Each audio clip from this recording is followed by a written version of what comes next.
શ્રી રણછોડરાય મંદિર સિમરડા આવેલો છું, તો આપને શ્રી રણછોડરાય મંદિરના દર્શન કરાવું છું. જય મહારાજ, જય મહારાજ.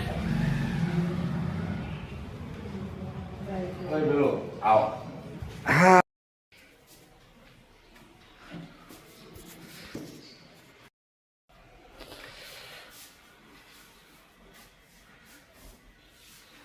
શ્રી રણછોડરાય મંદિર સિમરડા. આ મંદિરનું મહત્ત્વ આપણે જોઈએ તો આ મંદિર ભક્ત બોડાણાની કહાનીના જેવી જ કહાની છે.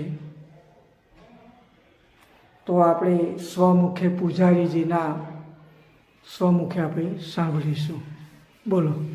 જય શ્રી કૃષ્ણ. આ મંદિરનો ઇતિહાસ એવો છે કે ઘણા વર્ષો પહેલાં, કે મારો જન્મ એ નહીં, લગભગ 150-200 વર્ષ પહેલાંની આ કહાની છે કે અહીંયા બોરસદની બાજુમાં જે વાલવડ ગામ છે, જ્યાં મહીસાગર નદીના કોતરો છે, કોતરોમાંથી ખોદકામ કરતા મૂર્તિ નીકળેલી. અને આ મૂર્તિનો ઇતિહાસ એવો છે કે આજુબાજુના ગામવાળા ત્યાં ભેગા થયા અને થોડો ઝઘડો પણ થયો. પછી વડીલોએ ભેગા બેસીને નિર્ણય કર્યો કે ભાઈ એક ગાડું લાવો, બળદ ગાડું, અને એમાં આ મૂર્તિ મૂકો. આમ ગાડું જે દિશામાં જાય એ ગામવાળા મૂર્તિ લઈ જાય. તો વગર બળદે ગાડામાં ભગવાન અહીં પધારેલા છે. આ એનો ઇતિહાસ છે. જય રણછોડરાય.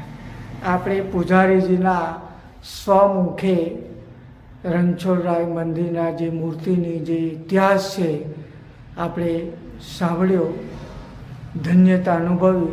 આપ સૌ મારી સાથે વિડીયોમાં બન્યા રહેજો. Thank you. જય શ્રી કૃષ્ણ.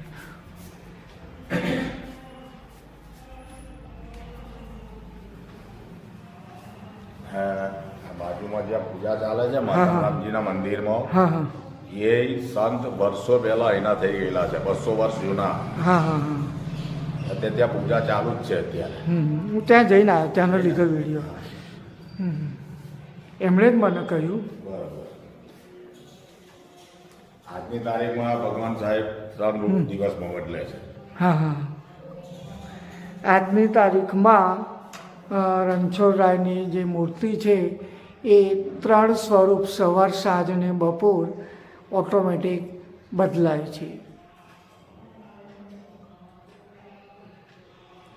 આપણે શ્રદ્ધાઓ હોય ત્યાં પુરાવાની જરૂર નથી. શ્રદ્ધા જોઈએ, આસ્થા જોઈએ. આ સત્ય હકીકત છે. મેં પણ જોયેલી છે સત્ય હકીકત. આપ સૌને વિદિત થાય.